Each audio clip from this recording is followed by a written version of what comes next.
शोनू काय केलंय राडा?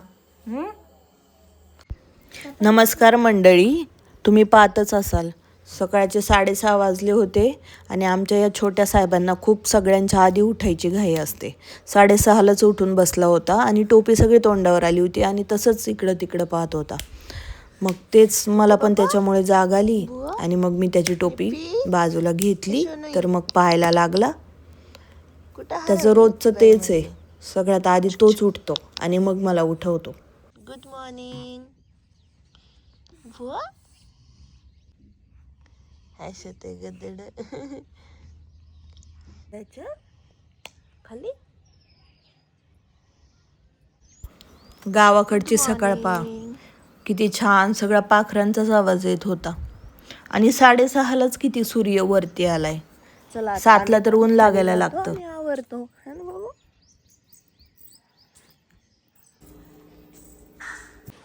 पिलो इथे आता आमचे मोठे साहेब स्कूलवरून आले होते आणि त्याला सुट्टी लागली होती. आज लास्ट डे होता. खूप ऊन आहे ना, त्याच्यामुळं आजच शेवटचा दिवस होता.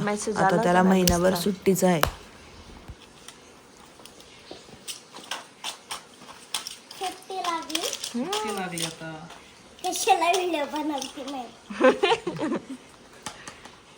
आता संध्याकाळचे 7 वाजले होते आणि भावाने सांगितलं की मी मासे घेऊन येतोय, म्हणून मग म्हटलं आधी भाकरी करून घ्याव्यात आणि बाकीची तयारी पण केली होती. वाटण वगैरे वाटलं होतं, भाकरी करून घेतल्या होत्या म्हणजे मासे आले का लगेच शिजायला टाकता येतील. आणि माझ्या भाकरी पाहून साहेबांना पण भाकरीची आठवण आली.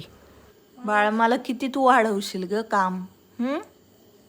किती काम वाढवणार आहे? असं कोण भाकरी करतं एवढ्या पाण्यात?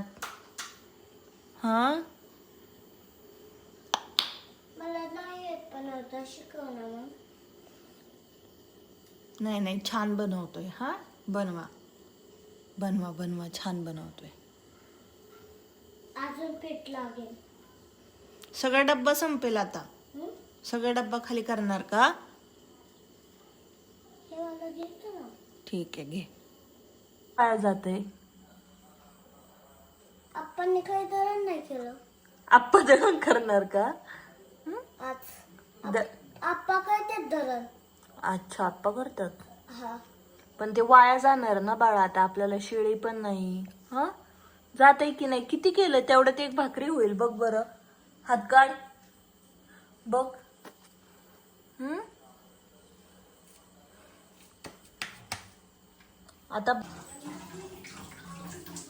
आता इथं मासे आले होते, त्याच्यामुळं म्हटलं सासूबाईंना तेवढे मासे द्या पटकन धुवून. आणि मासे धुवून झाले का मी तेलात हळद मीठ टाकलं आणि मासे टाकून दिले. म्हणजे मासे टाकले शिजायला आणि माशांना काय 5 मिनटं खूप होतात. हळद थोडी गरम झाली की त्यात मासे टाकले आणि झाकण ठेवलं. बाकी काहीच नाही टाकायचं, आपोआप त्याला त्याच्या अंगचंच पाणी सुटतं.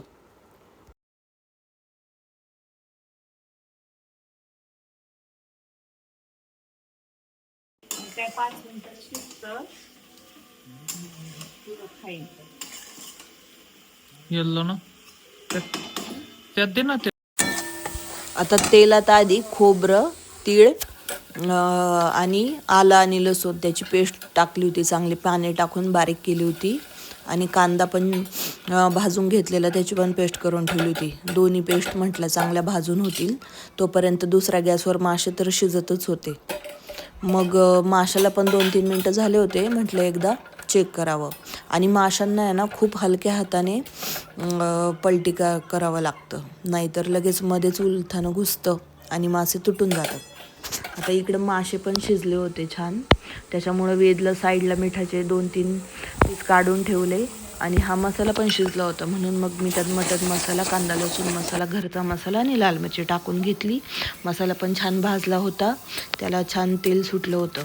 आणि आम्हाला फ्राय पण लागतं, मग फ्रायसाठी पण तेच बेसिक मसाले, घरचा मसाला आणि कांदा लसूण मसाला टाकला.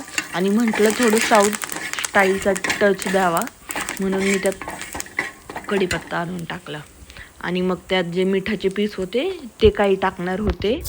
आणि जे खाली पाणी राहिलंय आणि थोडे 2-4 पीस रश्श्याला चव येईल म्हणून ते रश्श्यात टाकणार होते. आम्ही कायम नाही असं करत, पण जेव्हा घाई असती तेव्हा असं फ्राय बनवतो. आणि हे जे पाणी आणि थोडे 2-4 जे तोंड असतात माशांचे ते त्यात टाकले आणि भाजीला पण चांगलं उकळी आली आणि फ्राय पण छान झालं होतं. आणि नंतर वाढायला घेतलं. सासऱ्यांना आधी दिलं, त्यांना भूक लागली होती आणि मग आम्ही सगळे मिळून बसलो आणि जेवण केलं. 9 वाजले होते तोपर्यंत.